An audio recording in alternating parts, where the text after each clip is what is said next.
Hello, and thanks for joining us today on CareConnections, a 3-part webcast series where we have real talk on rare conditions. CareConnect PSS represents Sanofi Genzyme's 35-year commitment to the rare disease community. We're so excited you could join us today. I'm your host, Sam, and I'm a CareConnect PSS case manager at Sanofi Genzyme. In each episode, we'll hear from different people living with a rare disease. Last episode, we heard from 2 patients, Brianne and Michael, and their mothers, Amy and Jeannie, who talked about the transition to college and taking ownership of their own healthcare. Today's topic will be on lifestyle and living with a rare disease. We'll talk about managing a rare condition with relationships, family life, work life, and personal interests. Today, we'll be joined by Carrie and Andrea. Carrie works full-time and has 3 children. Andrea is an active adult who is a teacher and is in graduate school. We'll hear firsthand their experience and how they have learned to find balance. So let's get started.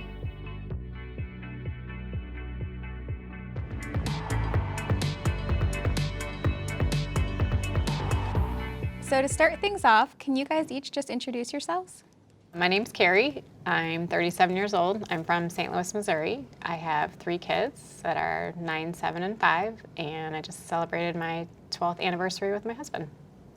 My name's Andrea. I just finished up my 7th year teaching. I teach elementary school, 4th grade. I'm also back in school right now to get my administration degree, hoping to move into a principal or superintendent role in the future. So I'd like to start off by asking both of you the same question on how your living with a chronic disorder affects your day-to-day life. So for me, I've had my chronic illness for a while now, so I feel like I just know what my limitations are.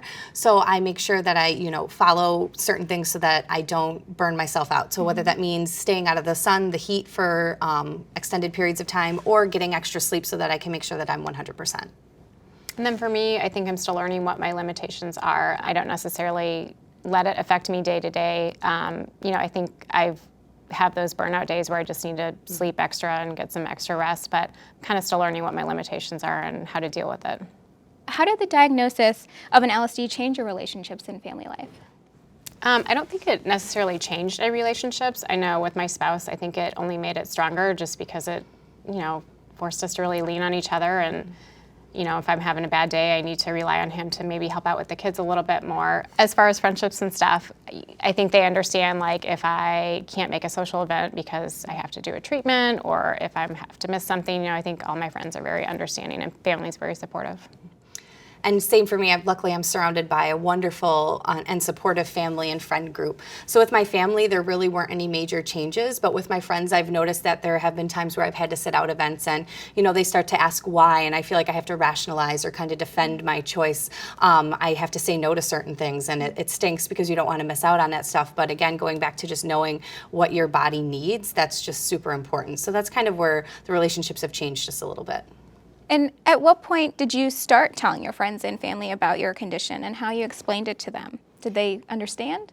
Family was easy to tell, easy to get the support from. With friends, it kind of just would develop over time. With my close friends, they all kind of knew off the bat because they knew I was going through something kind of major, and they wanted to know and be supportive. As I meet new people and, meet friends or parents of my friends' kids, as it comes up, but I'm not necessarily as forthcoming with maybe more acquaintances and new people that I meet. But once I get to know people and kind of dive further into those relationships, then it's easier to talk about it. What is the most challenging part about managing both your condition and your personal relationships? I think the biggest part is the unknown. When I was first diagnosed, for the longest time, I would get on the internet and Google and read about all the scary stuff, and I kind of had to stray away from that because I was making myself crazy, just worried about the future and what my quality of life is going to be, and am I going to see my kids grow up? Am I going to be married for the next 50-something years? So I think the biggest part is just the unknown.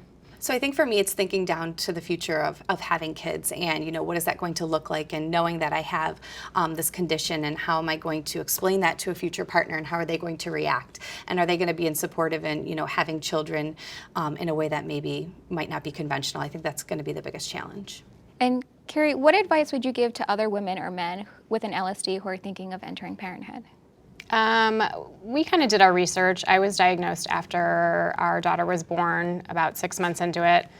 And with the initial diagnosis, we were scared and we were fearful. We didn't know what that meant as far as, future children. My husband was genetically tested to find out if he was a carrier.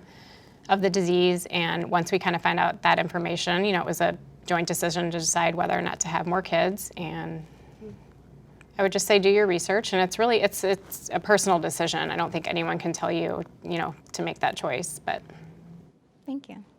So now I'd like to ask you both about some questions on the impact of living with and managing your condition in the workplace.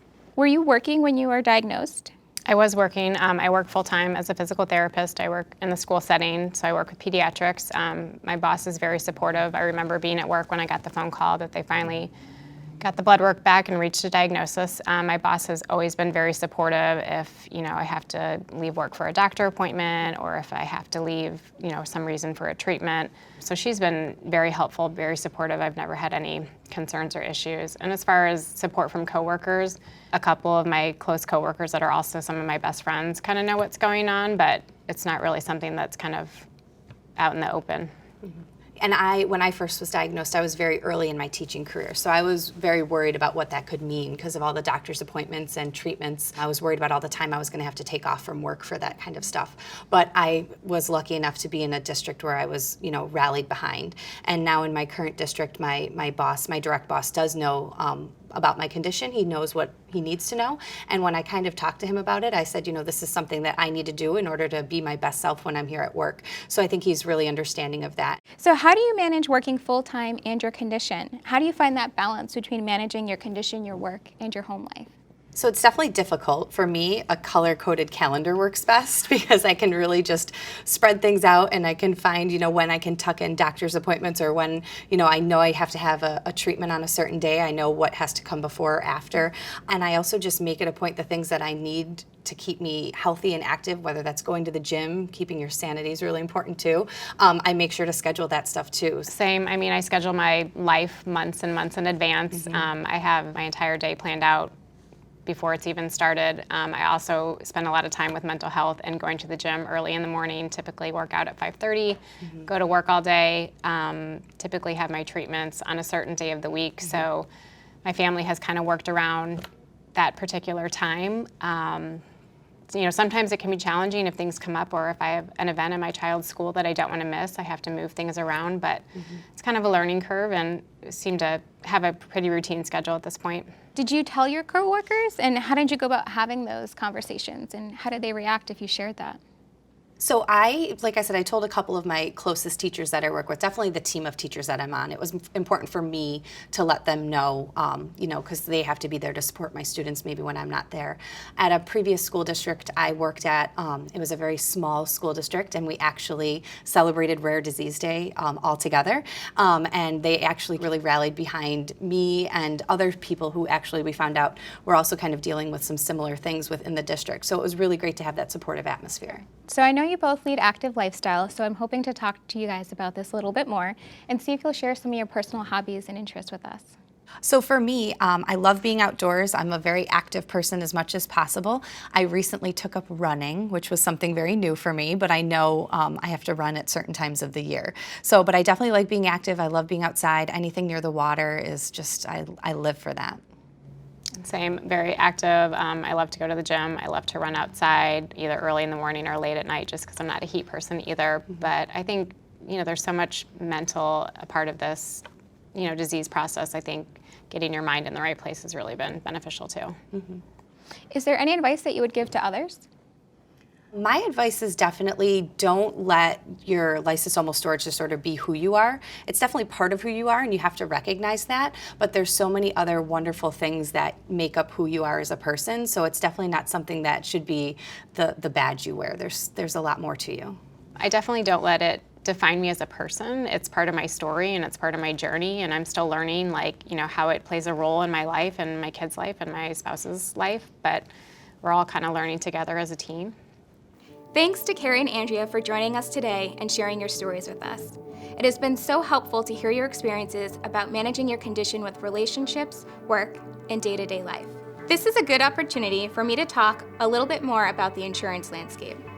With my role as CareConnect PSS Case Manager, we help patients and families understand their health insurance and navigate the healthcare system. Employment-based plans and the insurance landscape in general have evolved in a way that people have to make annual decisions around health insurance. This typically happens in the fall when there is an open enrollment period with key deadlines. Your dedicated case manager can help you understand your insurance options during open enrollment and at other times when you may be switching insurance providers as a result of job changes, relocation, or other life events. We can help by verifying your insurance benefits to determine coverage and assist you in understanding any required authorization or referral processes. I would encourage people to keep their case manager informed of anticipated insurance changes to minimize any disruptions to your insurance coverage and healthcare services. If you're interested in hearing more real talk on rare conditions, be sure to tune in to our next webcast, where we'll be talking to caregivers of people with LSDs. Remember, whether your needs are large or small, your CareConnect PSS team is there to provide the support you need. To learn more about the range of support offerings and to contact your case manager, call 800-745-4447, option 3, or visit www.careconnectpss.com.